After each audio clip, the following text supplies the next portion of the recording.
Greetings, hello to everyone out there in YouTube land. My name is Belle. You hear a little something in the background. I have the air conditioning on, so it's pretty hot these days. So unfortunately, it's kind of unavoidable. I'm actually going to do a podcast soon, and it's kind of an issue because I forgot to plug my microphone in. Okay, I have plugged the microphone in, so hopefully that sounds a little bit better. So I was just saying that I have the air conditioning on and it's kind of that droning noise in the background, which is not ideal, but it's so hot these days, so it's kind of unavoidable. Okay, I'm going to be using the Line Strider Tarot today. It's a really beautiful tarot deck. It's kind of minimalist,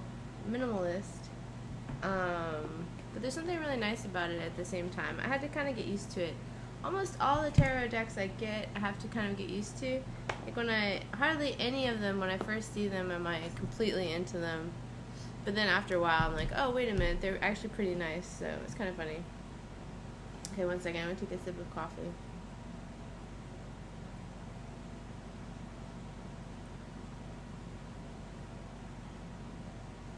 I was actually like gulping the coffee, not really sipping.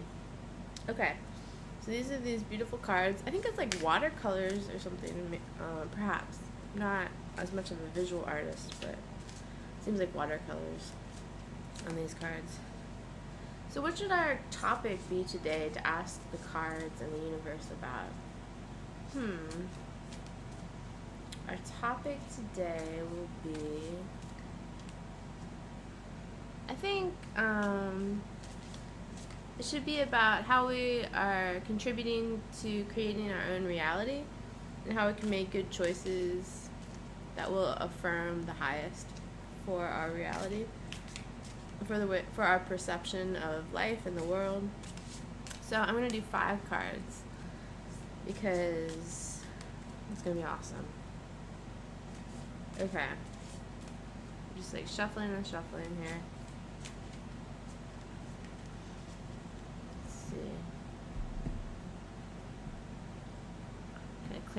Clearing off the space on my desk. You see how it's kind of cluttered behind me, and that is how my desk looks as well. But it's all good stuff, so I'm really happy with it. Okay. Oh, okay. Some cards came out. I guess we'll use those. Like 3 cards popped out. We'll use those as the first 3, and I'll draw 2 more. Got some jumpers there.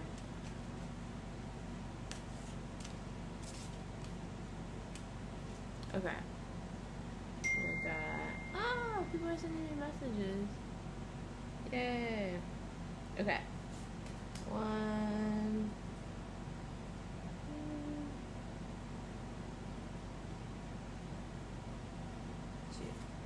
2. Okay. I wish I could just like put the camera down and show the cards as well. I need to work with that some more. Okay. Let's do this. Let's just look at these cards. Okay. So let's look at the 3 jumpers we had. I don't know, I guess we'll look at them in order, but okay. First one is 6 of Cups. Okay, I think this is the one about having a carefree attitude, like from your childhood, and being playful. You can't really tell from this picture, but I think I remember this one as being carefree, not necessarily childlike, but like a nostalgia for what your childhood was like in a positive sense. Okay, so that came out. Oh, so then let's relate that back to the question about affirming the highest good for our reality and our perception of it. So that really makes sense. We have the 6 of Cups because it's saying, like, remember how idealistic you were when you were a child, and have that sense of playfulness and that sense of optimism that we kind of start out with. Okay, the next card is 4 of Swords. Okay, so this one, the lion, if you look at his expression, he looks pretty disenchanted. He looks pretty disheartened. He doesn't think things are going to go his way. But he's wrong. It's just negative thinking. So he needs to kind of like regroup and get back to his good stuff. So we're already seeing a storyline here, how we start out as children with this playful attitude that's so beautiful, and then we start to get disheartened already pretty quickly as the years go on. So the third card is Ten of Cups. Okay, so we have an outlook that is very positive for the first three cards. We have kind of like this rolling hills of a timeline. We start out with this innocence and idealism, get kind of disheartened after that, and then ultimately we have the happy ending, or not really happy ending because it's not the end, but this resolution that is very positive. Okay, so we had those three cards that jumped out, but now what are the other two cards? I hope they're good. Queen of Swords. Okay, so this is about like being the queen of your own mind, like you choosing what you want to think about, what serves you, what thoughts will serve you rather than bring you down.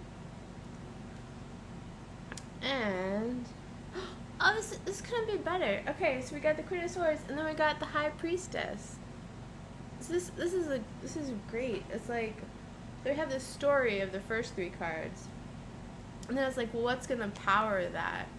What's gonna power up that storyline of getting to the Ten of Cups? That's gonna be powered up and supported by the Queen of Swords energy and the High Priestess energy. You are this High Priestess of your own creative sense of the world. It's your imagination that's contributing to everything, or at least contributing to your perception of things. So that's really fun. That's really cool. The High Priestess, possibly the best card in the deck. I mean, there's a lot of good cards, but I really love that card. I think everyone I identify with it because I want to create my own spiritual path. I think a lot of people do identify with the High Priestess because it's such an amazing energy. And then Queen of Swords, we're all going to be using our intentions and our thoughts to the best of our ability, even though we have to kind of regroup sometimes. Wow, what a wonderful card reading. I'm really happy about it. Thank you so much for tuning in, and I will see you again next time.